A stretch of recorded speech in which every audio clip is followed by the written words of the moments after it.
Good night. Welcome to the Galen Hour. So we're talking about Belize's midterm development strategy, and tonight we're focusing yet again on economic transformation. We started this particular pillar last week, and we continue this week. So our focus tonight is investments and the enabling environment in Belize.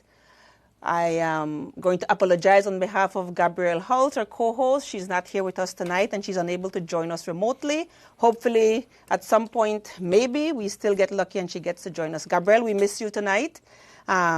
I'm Diana Gomez-Perefit. I'm the host for the Galen Hour. We have the pleasure tonight of having two distinguished gentlemen joining us. In studios, we have Dr. Leroy Almendares, who is the Executive Director of Beltrade, and I want to welcome you, Dr. Almendares. Thank you very much, Diana, and pleasure to be here.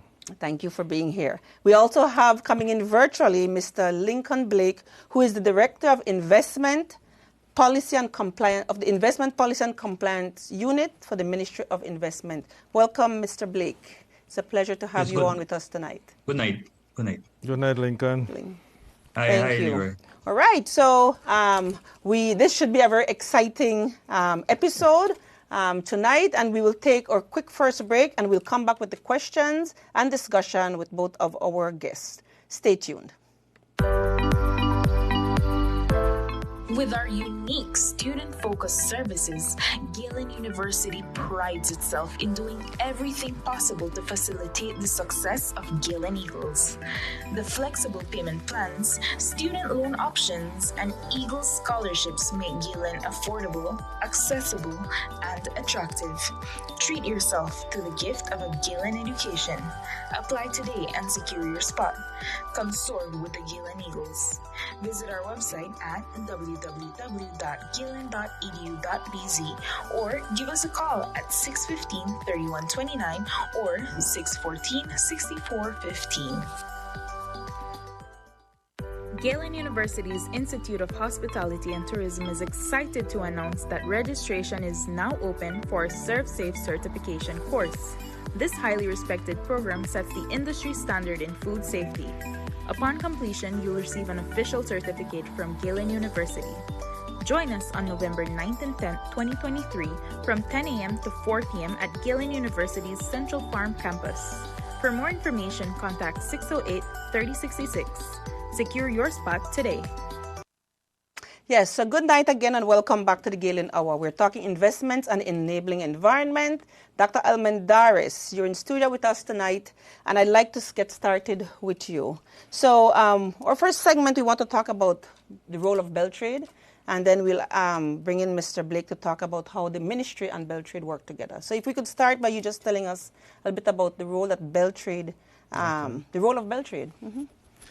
Well, thanks again, and good night, listeners, good night, viewers. First of all, let me just quickly say that we work very closely. Lincoln and I and the IPCU and Beltrade work very closely. We're the statutory body under the ministry, under the Ministry of Finance, Economic, but primarily investment. But we also, both of us also work in trade. But Beltrade, for those who don't know, Beltrade really came about, it was first referred to as TIPS, Trade and Investment Promotion. But as the world continues to evolve and the challenges exist, then you need to find whether or not the vehicle that was set up will really satisfy the objectives that you had. And so in 2000, that was when it really transformed or became Beltrade. And it started out with continued with investment. Then it added export promotion, its Export Belize unit. And then in 2012, through the CARICOM Development Fund and working on a micro, small, and medium enterprise policy and strategy, the Small Business Development Center was included. And that center really is aligned with global Small Business Development Center. As a matter of fact, we were even looking at accreditation through the University of Texas, San Antonio. And then the last one to be added about 6-7 years ago was the Belize Training and Employment Center. Because one of the things we must understand is that employability must be aligned with industry needs. And so we in those skills, some of the soft skills, and of course now we have transitioned from that and looking towards upskilling. And so that's what we're doing. So in terms of, and of course, like I mentioned, Belize Invest, so we have a Belize investment unit. And in essence, we're the interface. I prefer to say that we're the interface for investment because that's the first place you go for a potential investor. And it's for me to say that we focus on foreign and local investments. It's not just foreign. Too often we hear about FDI, but the same incentives, for example, if you were to talk quickly about the Fiscal Incentive Act and the incentives that are offered, it's offered to both those who want to invest, foreign direct investor, and the local investor. Another big feature of Beltrade is our projects unit. And so we have been able to access quite a lot of funding for projects rather than, we write proposals, we access projects, and these are projects, again, that are very fundamental and relevant to the things that we're doing. One of them being the National Investment Policy and Strategy, and of course we work very closely with the IPCU. So the Belize, the investment unit, that's one of the things. So we deal with generation and aftercare. And if I could just quickly say what Export Belize does. So if you want to export, and the fact that we're involved in trade, you can't trade more if you don't develop or increase productivity. And then, of course, promoting, finding new markets, etc. Those are the kind of things that we do. We find gap analysis, an entity that wants to, for example, wants to export. What are those gaps that exist, and how do we fill those gaps? And because you must meet market requirements.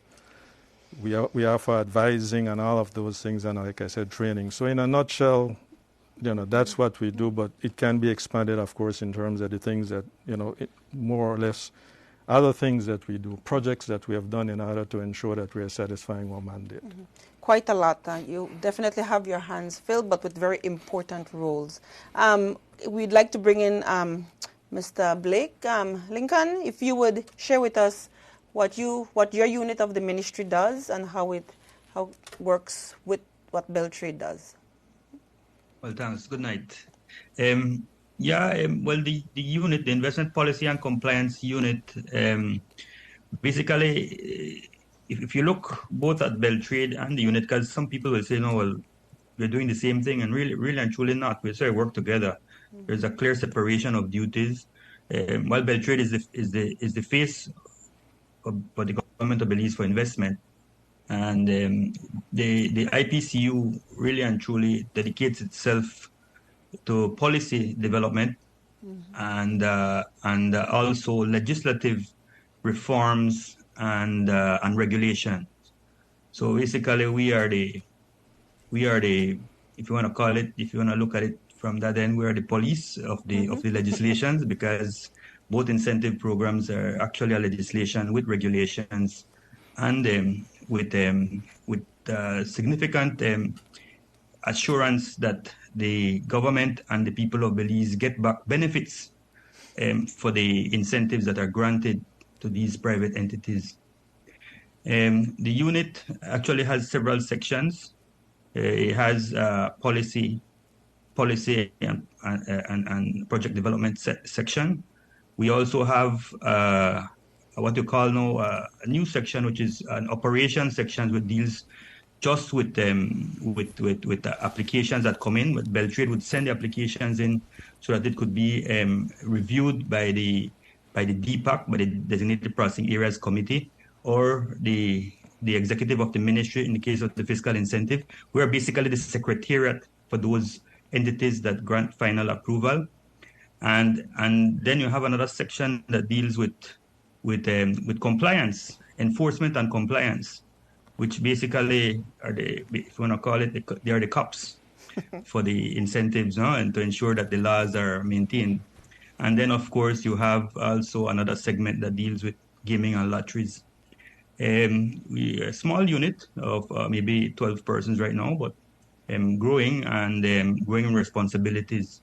We ensure that we usually develop policies and ensure that the policies are consistent with the realities of the day, and also looking at emerging sectors, because sometimes there are emerging sectors in the economy that are really and truly ignored and or overlooked.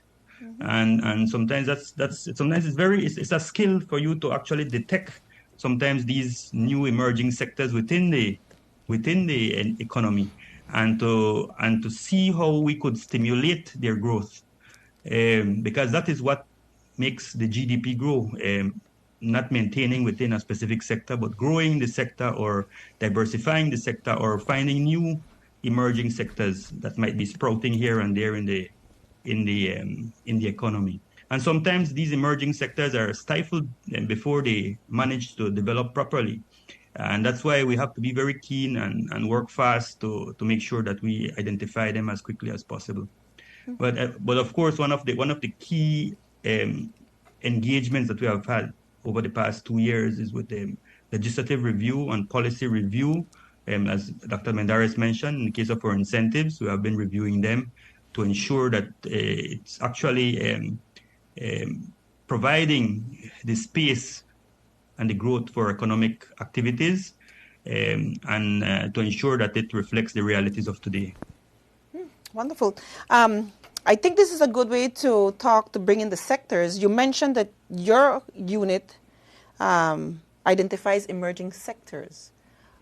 What indicators do you use to pick up on what sectors are emerging and need more attention within our environment? And sometimes that's a tricky one, because our data, Belize, Doc would tell you, sometimes our data system, why SIB does a fantastic job with several of the indicators that they provide, but sometimes there are specific indicators that you might need to identify the emerging sectors that's Belize might lack. Even some of our agencies that sometimes dedicate to specific sectors sometimes might focus a little bit more on the general larger exporters. But while the smaller activities that are emerging might not have the data and the technical support that we might need. So in many cases, what we would have, since we're on the ground, both Beltrade and us, because of the compliance, we have to be on the ground and to usually do site visits. You would engage with the private sector often. And in engaging with the private sector, you would actually detect the new activities that they're within their research and development, or within their project concepts that they're developing. You would pick up on those. Another aspect that we look at is actually the investors that come from outside, that come and they tell you, no, I am interested to start up this initiative in Belize. And when you take a closer look at it, you notice that maybe there might be 1 or 2 persons doing it already in Belize. And when you engage the foreign investor, you tend to notice that there is a possible competitive advantage that could be developed within that sector. One, for example, is the vanilla sector, which Beltrade has done some work with Export Belize, but it's a small sector, and it has potential, because we have gotten requests. One of the key reasons that we detected it as a potential is because we started getting requests, emails from persons outside that wanted to purchase Belize vanilla. And I think there were several local producers of vanilla. They weren't producing in large quantities, but they were producing a niche type of market. And we said, you know what, considering the price that is being paid for vanilla, and those type of information that you start getting, you started digging a little bit more and said, you know what, maybe we need to start developing projects and initiatives, and probably even look at some policy so that we could enhance the growth of the sector. No? Yeah. So I mean things like that. But data itself, for you to start monitoring, it's a little difficult for us to take a look at data for some of these emerging sectors. Yeah. It's a little tricky. Let me mention some, because one of the things, just referencing Export Belize, what we do, we not only go and find or look for what is existing, and so we do focus, in this case I'll mention three: seaweed, coconut, and cacao. Right? Let's think about seaweed. Seaweed is something that in Belize we just say, well, you drink your seaweed, you go buy your seaweed. Now seaweed is being farmed. Seaweed is being farmed. It's a non-traditional. One of the focus of the government, one of the things was to say we have to make sure that we can continuously have export development. And if that is the case, then we have to identify new sources. What is the global market asking for? I could remember going to Guyana and they said, really we need coconut water. I'll come back to seaweed, but coconut water. But some people will say, I need it with a certain way because I need a certain blend, for example. And the locally produced, because there are certain species now that are recognized as those that you could actually export into the regional market. And they would say, then I prefer to import. Now, if you want to import into the region, then it simply means you need certain tax exemption, like the common external tariff tax exemption, in order to import that. But what has happened in Belize is that there has been a diversification. Those who used to plant other crops are now planting coconut because, honestly, it's feasible, it's viable, and you see how much is imported. When you think about Texbel, for example, down in the south, and they're doing cold press, coconut water is one of them, and just recently I was speaking to Dr. Canton, and they're extending the shelf life of it. Right? I mean, they have found ways to extend the shelf life because there are no preservatives. So that's one. And they're exporting, and they're doing others as well. And what they have done is to create a supply chain because they are now working with producers. So plant more mangoes, plant more coconut, plant more of different kinds of fruits and some of the exotic ones. And you can continue to test and create further diversification. So that's one, coconut. But seaweed was the one that was a bit surprising. Seaweed is now being farmed in the south off Placencia, and one of the important aspects of it started with really Beltrade, TNC, and Compete Caribbean. That's a Nature Conservancy. And we have reached the point now where do we go? So there's consultation. We recently met with Compete Caribbean again because you want to expand production. We have two of the best species in the world, but what we don't have we don't have the quota, the quantity. Because whenever you get involved or any kind of trade agreement or quantity arrangement or quota arrangement, you must consistently be able to do so. We have a group of women as well who have now been not only producing or farming seaweed, but getting the byproducts from seaweed. As a matter of fact, we have a program called COVID Relief for Women, where we did a lot of training, provided some funding sources, etc., and we should be having a graduation for them very shortly. But they were involved, and so if you'll hear about this person, this Jolene, that's her name, Ikuma, you hear about. So there's a lot of production where that is concerned locally for the market. So those are two. And what I like about in both cases, well, not so much coconut, but the seaweed, you have women involved, and you'll find out throughout our discussion that women economic empowerment is a big feature of what we do. We also did training for cacao farmers, but women cacao farmers in the south, 20 of them, in order for them to grasp, because one of the things that ties cacao, you can get cacao if we can get to the level where we can continue to export. And we don't want to just export the seed or the nibs, that intermediate step, but you want to be exporting chocolate. And the fact that you have what is called geographic indications, these are characteristics that clearly defined a specific area. Those are things then that, just like the Blue Mountain coffee, Belize cacao, those characteristics are only when you think about Belize. So those are three of them. But for both of us, because both of us are part of the trade negotiating team, we've been learning about all these different exotic fruits and different things. So when we talk about trade, what is in our basket? Because those are the things that we want to continue to produce as well. The fact is, if I have my basket and I'm negotiating with some other country, is my basket ready? Half ready? Almost ready? 3 years from now it will be ready? And so these are the things that create opportunities. And let me just quickly say this as well. There are a number of things that the region imports extra-regionally, meaning from outside CARICOM. And remember, we signed the CSME. We're at CSM. I don't know when the EU will come. And we were joking about that today in a discussion. But it's an opportunity. All those things that are exported, the CET is exempted, meaning the taxes don't have to be paid because it is stated I'm importing because it cannot be satisfied or quantity cannot be realized from the region. And because of that, the listing of these things, we must engage the private sector. Because the private sector, for you, this is an opportunity. The economic incentives provide that opportunity to reduce your cost of production because of the exemptions that are granted under the Fiscal Incentive Act, or if we're talking about the DPA, for example.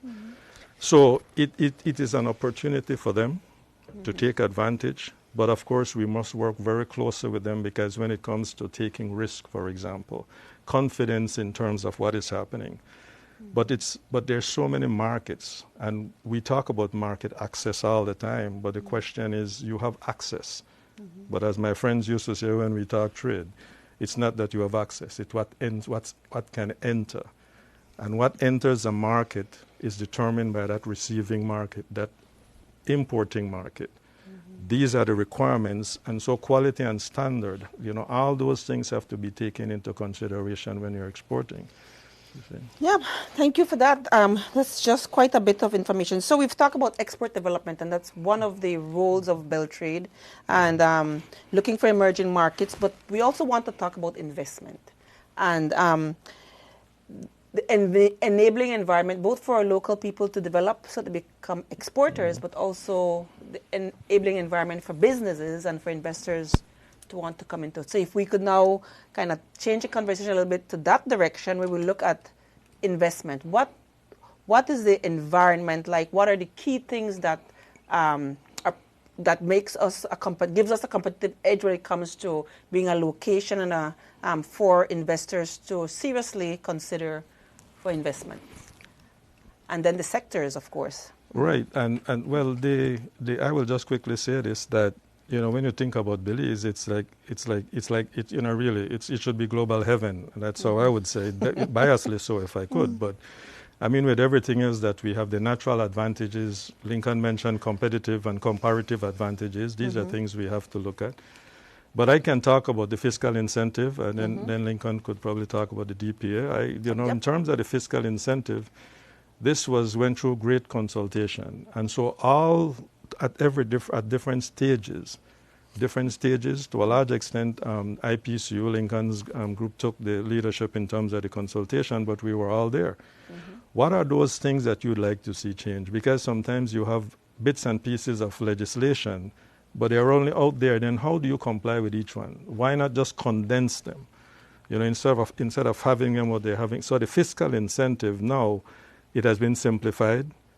The other thing is there were 11 indicators that the World Bank used to talk about, or address in terms of your attractiveness for investment, starting with registering a business, protection of minority interests, access to infrastructure, utility, and those kind of things, or things like that.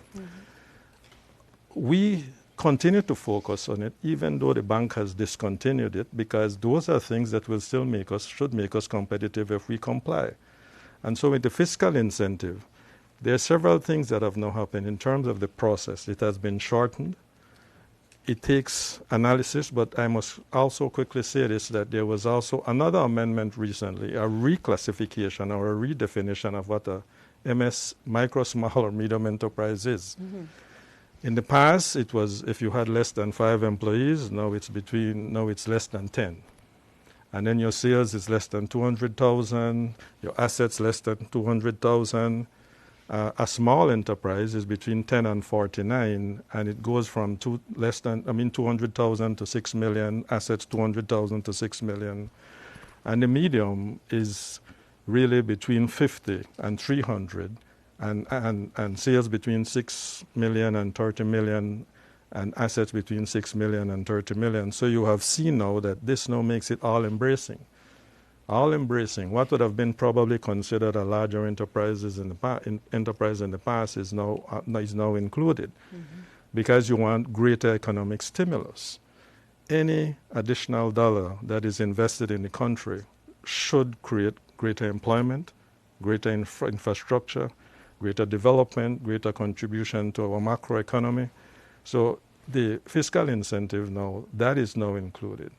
Another thing is there's a specific part of the Fiscal Incentive Act, Part 4, that speaks to MSMEs and how you can benefit. And from the MSME, from that point of view, it means then that, really the process, it has been simplified. You apply, the analysis is done by Beltrade, and it's sent then to the ministry or to the minister. But sometimes when you reference the minister, you really ministry, those things. Another thing is you produce, but who will consume? 20% of all of government's procurement should be from MSMEs. That is embedded in the law as well. Another feature would be if you had a previous fiscal incentive, you replace one, it means you have been grandpersoned in. I prefer to say grandperson, because we'd have said grandfather, but you can't say grandmother too. So that's another thing. The benefits are carried over. The other aspect of it is that you now have what we refer to as a positive list. And these are 21 things being included. And for me to quickly say this, that we have now segregated the economy into green, blue, and orange. And Lincoln can speak more. There's a policy that is being developed for that as well. But even in our recently concluded Belize Investment Summit, we focus on green, blue, and orange. And many people would have asked, what is orange? Right? Because we might understand green. Green has to do with the whole environment and trying, net zero, the whole compliance and meeting net zero by 2050, climate change, and all of those things. And we're good at that. The conversion of our super bond, the bond to the blue bond, tells us there are certain things that we have to meet. And then the blue economy, there's a blue economy ministry, everything below the water. But then we also talk about things like aquaculture, mariculture. Mariculture is offshore aquaculture. And then you talk about the orange economy. But we used to think, and you and I were chatting about this, that if you sing, you're a part of it. If you are an artist or you carved, that was what it was about. The orange economy is far more expansive. As a matter of fact, the orange economy, and I reference this because I read a book from our guest speaker, Ivan Duque Marquez, the former president of Colombia, when he said, when Winston Churchill said, the next empire will be an empire of the mind. So any intellectual creativity tells you now digital content. An architect because of their creativity. So the utilization of intellectual property, that is what all embracing and what the orange economy is really about. And so therefore now it tells you that there are greater avenue where these incentives are where you can benefit. Green entrepreneurship, blue entrepreneurship, and orange entrepreneurship. So those are some of the features. Like I said, if you wanted to vary, that is now included. In the past, you had to give 14 days notice. You don't really have to do that now. It's now included. The variation can be requested. It's up to the minister. Minister's discretion to say, well, okay, I approve or not, even with the fiscal incentive. Ministerial discretion in this case is very positive because it means you don't even have to go too far. If Beltrade is asked to make that assessment and to see whether this variation should be granted, it's still up to the minister to say yes or no. But the fact is, it's all embedded within the new Fiscal Incentive Act. Yeah, good. Yes, so positive improvements to include our MSMEs and to ensure that locally we are benefiting from the incentives that our foreign investors would also benefit from. If we could bring you back in, Lincoln, Mr. Blake, and you could talk about the designated processing areas and a little bit of the act that governs that. Yes, the designated processing areas is what derived from the export processing zones program, which in 2018 was repealed and replaced by the Designated Processing Areas Act. which was for two reasons. One was the compliance with the WTO, which had indicated that we had to do away with our export incentives. So we had to adjust the program so as to ensure that we are not incentivizing exports. And of course, we also had to comply with the OECD and the European Union's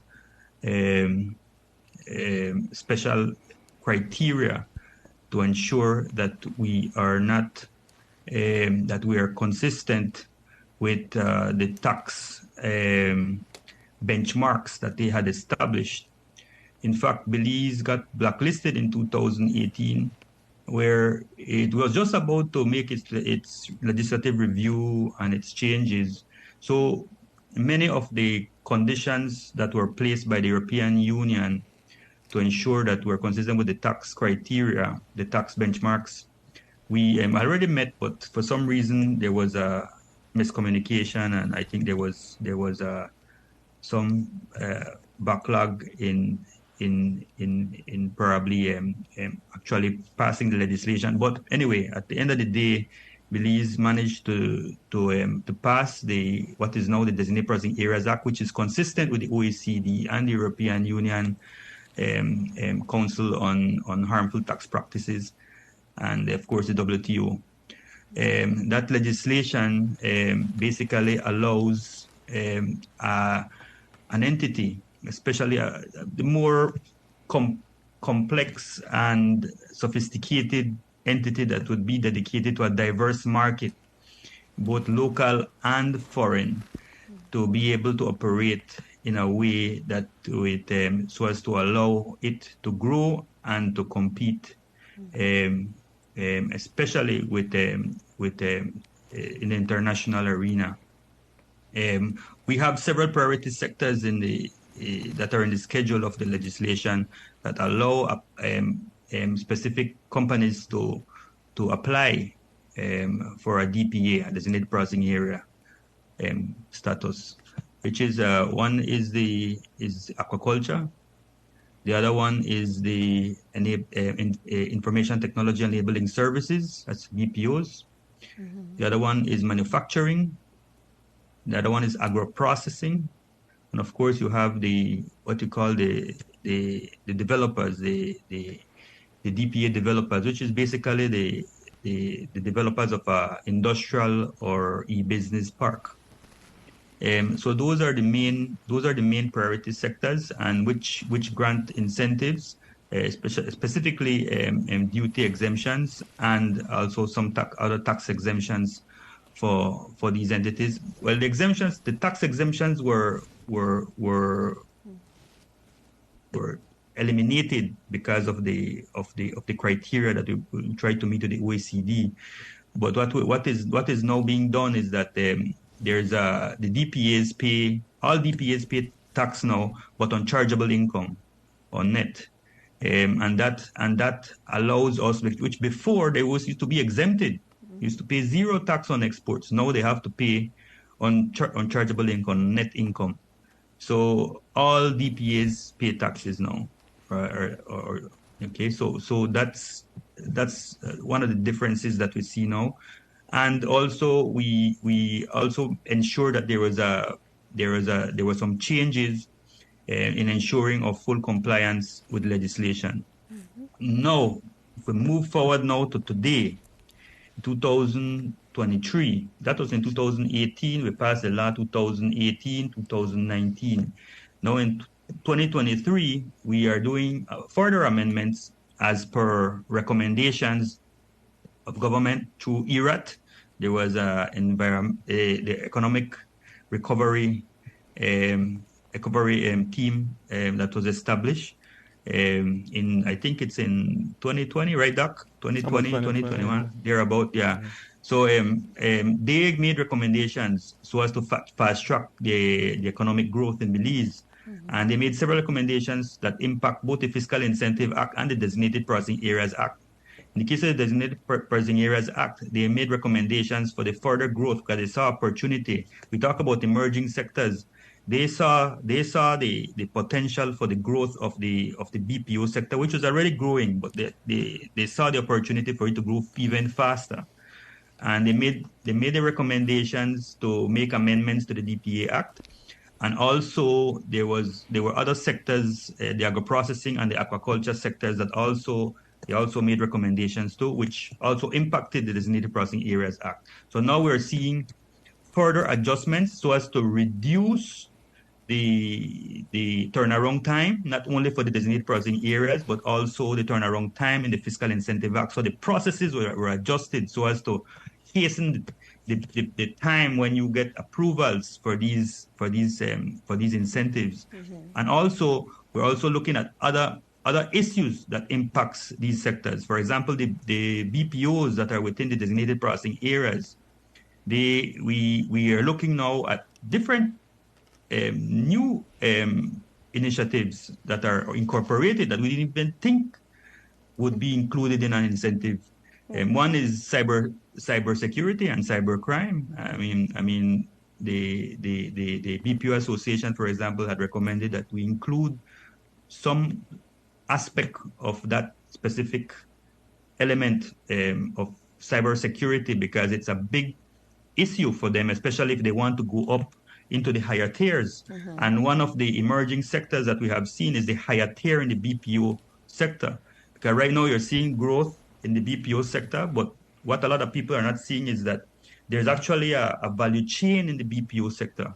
So while most of the BPOs in Belize are more or less in the bottom half, some of them are already moving up that value chain. Some of them are doing software development. Some of them are doing medical transcription. So we want more of that. So we're trying to incentivize them to move up that value chain. But then you got to protect the data. You got to ensure that there's cybersecurity, proper legislation. So we join up both the cybersecurity laws in Belize and the DPA Act. And we also look at, for example, there's a recommendation to start including daycares in the BPOs because majority of the BPOs, the employees of the BPOs are women. And they're saying, you know what? So the association is saying, you know what, if we have a daycare, then our employees won't be worried of where they left their kids after school or if they're sick. If we have a daycare facility there, if you allow us to put a daycare facility in the DPA, we wouldn't have that problem. Then the productivity would increase. So we're including it in the legislation to allow it. Fantastic. And the other thing is the work from home program. During COVID, we allowed, that is one thing. We just returned from a investment forum in Panama, a World Investment Forum, and they were asking us how Belize managed to survive. The BPOs in Belize managed to survive during the COVID period. And after discussions, we realized that Belize wasn't as strict or stringent or rigid in implementation of the DPA Act to allow these companies to release some of the duty-free equipment for employees to go work from home. So Belize never did, during the lockdown, it didn't affect the BPO sector. They continue operating. So what happened is Belize was seen as a reliable jurisdiction. Fantastic. So now all of these BPOs are hearing about Belize, that Belize doesn't close down and Belize is ready for business. What fantastic information. So that is one of the reasons why you see the growth. All right, and we have several other aspects in the case of the agro-processing, and in the case of the aquaculture. The aquaculture is going through a rough time for the past years at the EMS, but now they're just seeing the light where they have the new technologies that are being implemented. It's very capital intensive and high intensive. Now they produce the same amount of shrimp that they used to produce using 30 or 40 or 50 acres of ponds. Now they only need about maybe 5 acres to produce the same amount of shrimp. So you could imagine the amount of energy they use, and we're now allowing them to actually import or use renewable energy equipment, so that they could generate their electricity and energy and not using that much fossil fuel. And energies and renewable energy is another area where we're we looking are making these changes from the recommendations. Yes. So, Lincoln, this is very interesting. But let us take a quick break and we'll be right back and to continue the conversation. So we'll break now and we'll be back. Stay tuned with the Galen Hour. Become a member of the Galen Eagle Alumni Association. Reconnect with your fellow classmates, rediscover the Galen Eagle spirit, and reawaken your inner eagle. Come home. Come celebrate 20 years of excellence with Galen University. For more information, contact us at 615-3129 or 614-6415.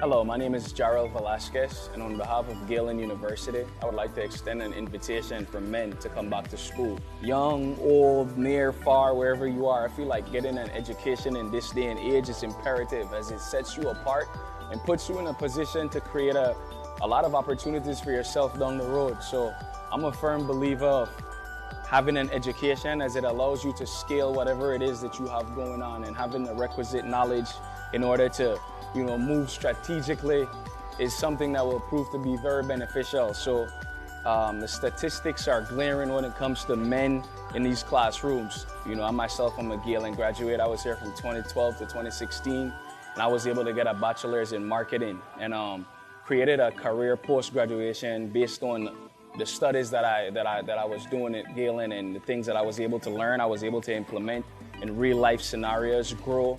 And now I'm able to be in a position to where I can come back and invite you guys to get an education. So I'm here. If I can give back and touch one person and encourage one person to come back to school, then I feel like I've done my part. So I'm here doing exactly that, and hopefully, we'll see.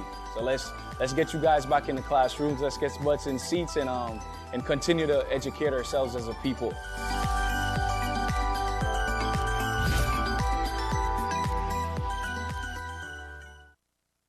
Welcome back to the Galen Hour. The conversation is rich tonight. It's always rich on the Galen Hour, but tonight we're talking about our country's economic development. We're looking at investment, export readiness of our industries and our people, MSMEs.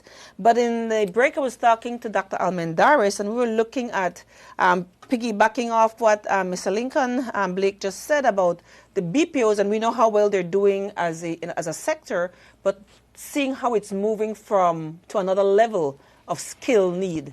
And we were talking about how well our universities and our education institutions are preparing the type of skilled labor that we need. And so, Dr. Almendares, I know you were a teacher back in the days, and now working in investment. It's still a passion, but you can teach even if it's not in a formal classroom. Course. Transfer of knowledge, and once knowledge can be recreated, learning has taken place. Absolutely. Right, rather than regurgitating. And so, what we were saying is this: when you think about the original concept, and that's what Lincoln was talking about, the transformation. The original concept, if you remember, it was an agent, and then there was it was like there was a negative connotation or response to it. But when you think about the fact now that with all that diversity, that young people are now programming, that's being outsourced, that you're coding, all of those things you hear about. It's and not only that, there's opportunity for upward mobility. As a matter of fact, when you think about the data, and you will continue to hear this, outside of the government, the largest employer is from the BPO sector. That's the largest employer, and that continues to grow. I think it's over 14,000 now. And that continues to happen. As a matter of fact, let me also just say this, that for marketing, one of the things we noticed when at the summit, there was something that came out and says that Belize is the #1 destination for BPOs. Now, that's a marketing tool. That's what you leverage. But you mentioned the university, or you mentioned education. Education has to be aligned with the needs of the market. In essence, if you put out person A should not be sent out there with any kind of deficiency. In other words, being easy to be absorbed. What are those skills that the market want? In certain parts of the region, you actually have in universities that are aligned industrially or aligned with the with the private sector. In essence, when that individual graduates, that individual is easier. In fact, as a matter of fact, it becomes competitive for the individual. And you know what happens when demand is greater than supply? I can demand the salary I want. That kind of thing. So that's the kind of transformation that is taking place, and that is why IDB also had a meeting not long ago with the universities, all the universities, and say, okay, we want to do capacity building. Capacity building must be relevant. Capacity building must be able to critically think. And, really, what you leverage when we talk about investments, investors don't go to your country because there's a high unemployment. No. They go there because there's skills that can be leveraged.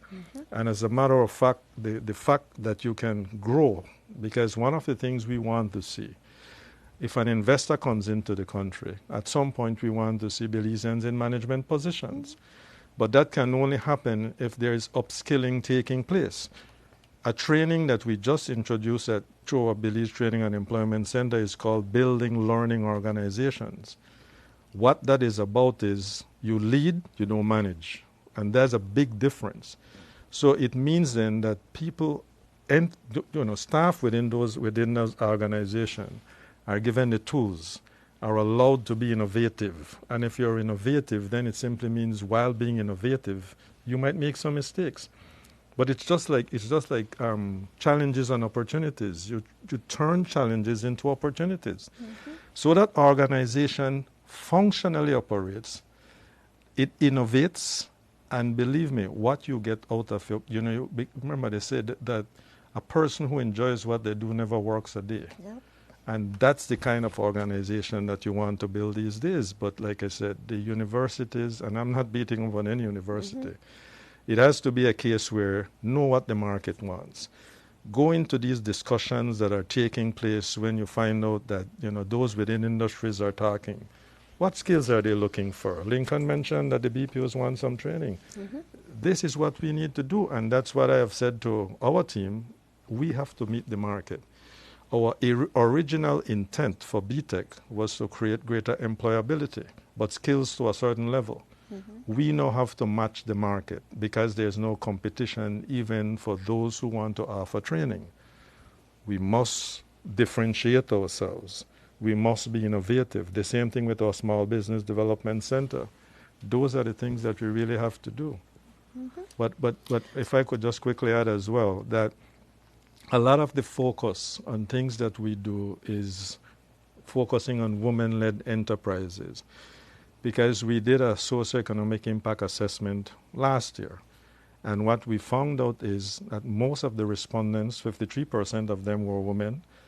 But the biggest challenge is access to finance. And it's even harder for women because though women tend to be, not only nurturers, but they say they're more responsible with money.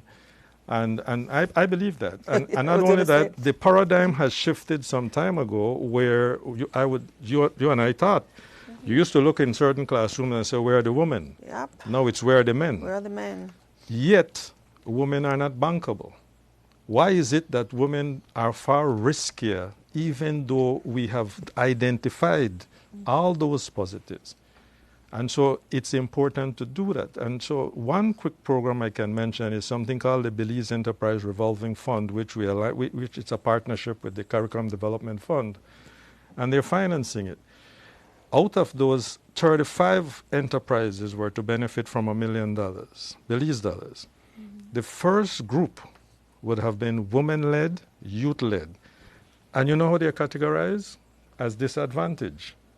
Disadvantaged because they are the ones who are more challenged when it comes, but youth, no, but you don't have any collateral. Yeah. You are a greater risk, and default becomes almost a 1% probability. And so these are the kind of things that we're looking at. So that's one of the programs. We also we adopted one called a Female Entrepreneurship Program from Sempromi Pesica. And we do sit on that board, and so we adopted the methodology. We have had 4 cohorts of graduates of women-led enterprises. During COVID, partnership with Taiwan, we had a program called COVID Relief. And for that, we had women who were trained in business development. We'd help them with kits, developing a website and all of that. And each one of them had to produce, well, the COVID women were really the seaweed women. We also had the seaweed women, but we also had something called the business of music. And this was adopted from Caribbean Export Development Agency.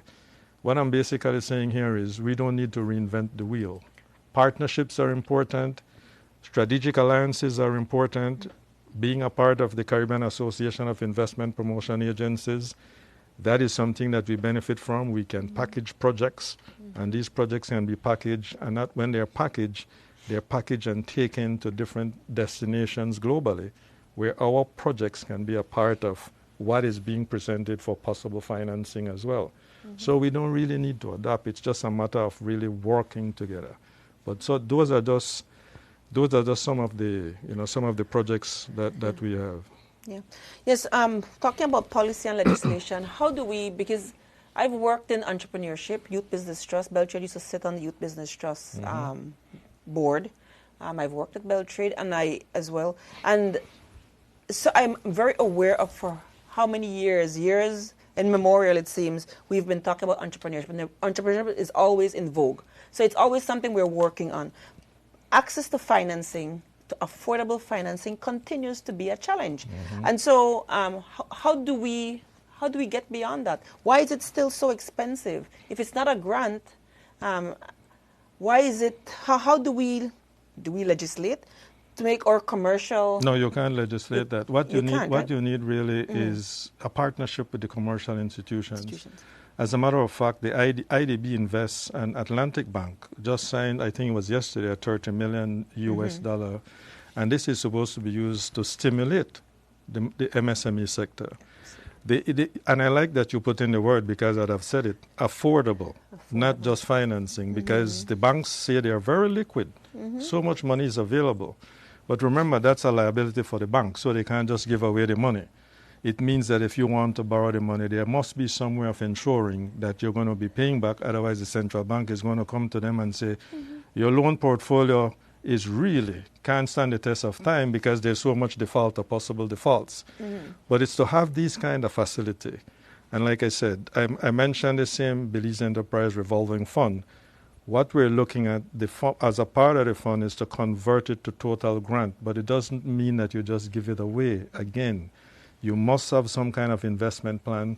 What kind of business do you have or intend to see it grow? Because one of the things we all want to see, and this is a big focus of the government, is a migration through the ecosystem. You don't have to remain a micro. There are incentives within the fiscal incentive where you can access up to $1 million over 4 years of certain duty exemptions, as custom duties, etc. That's another stimulant. But you can't import if you don't have finance to really to buy anything or to purchase anything for importation. So it's working with those facilities have to be created, legislated. No, you can't force nobody to. No, because like I said, that's how the banks work. You can't just legislate that they must give away the money and default. Agreed. And then you end up with a financial crisis in the country. So yes, no. So legislation. May I add something? Yes, please. I'm Lincoln. Yes, I agree with Doc regarding those comments regarding the financing and the marginalized segments of the society, the youth and the women, and I want to tell you there's one data that was given during the Entricon. I think it was the Entricon or the launch of the MSME strategy, where the deputy governor of the central bank gave a statistic that actually stunned all of us. Only 5% of the loans given out by the commercial banks go to micro and small enterprises. 5%. And if you take a look at the last survey that was done by the SIV in 2016, there was a business establishment survey. In their survey, they identified 90% of the established businesses in Belize are micro and small and medium at the time. All right. So that means that the majority of the economic segment or section of Belize is marginalized in some way or the other. During the road show, during the MSME road show, we did some surveys and we had some discussions with some of the entrepreneurs there, and a lot of them would say, well, we asked them, I mean, how do you cope? How do you get financing? A lot of them get financing through using most of them don't have fixed assets. They have movable assets. So they loan based on themselves, not their company, but on themselves and probably their wives so they use their name or their job. They use their job as a guarantee, and probably some other person that might own a property. And so that is what some of the realities that we look at when it comes to financing for MSMEs. But I just wanted to add too that in the case of the Fiscal Incentive Act, when we updated it, we noticed, first of all, before we updated it, we noticed that not much small businesses were applying for incentive, and we started asking the question why, and one of the reasons was that the incentive program was treating them similar to a large enterprise that would apply for an incentive. So asking them for a business plan, asking them for in some cases when they're already in the program, some audited financials. And I mean, a micro business will not have those type of technical endowments. So they do need the help. And so what we said, okay, let's look at the Fiscal Incentive Act and let's see how we could create a carve out for them where they would be able to apply according to their reality, which basically what we did is to review the application requirements for micro and small, which is that they don't need to submit a business plan. They can submit a project concept. They don't need to submit proof of land ownership. They can they could submit a receipt of rental of property or space. All right. So things like that, we had to look at things differently, and that is what we hope will stimulate them to become more emboldened in investing and growing. Another thing that we did is we enshrined in the Fiscal Incentive Act that government said it committed to 20% of its purchases, of its procurement of services and goods to be earmarked to small and MSMEs, especially micro and small. And that 20% translates to about $45 million. So that's just with that, you could, if you are registered as an MSME, you could go to the bank and say, I have access to this procurement of this specific product for government, and you could now possibly use that as a possibility of getting some sort of funding.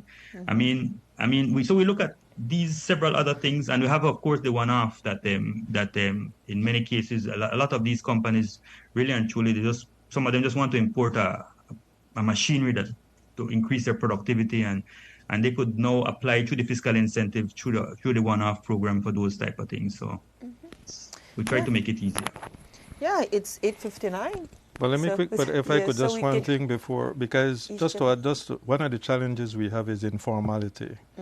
Many times, and that's we hope that with the incentive and the fact that if you register, let us say you're operating informally for 20 years, but now you have decided, I want to formalize. There's no penalty for that, right? There's no penalty. In essence, the Belize Tax Service, and we all know this, well, Lincoln and I know this, that the tax service cannot come to you and say, listen, I'm going to back or retroactively assess you. That can happen. As a matter of fact, in the previous version of the Fiscal Incentive Act, just before the reclassification or redefinition of MSMEs, it was stated that if you registered by end of July 2023, You could even get the exemption, 1-year exemption from business tax. That with the redefinition, there's an extension now to October 31st, 2024.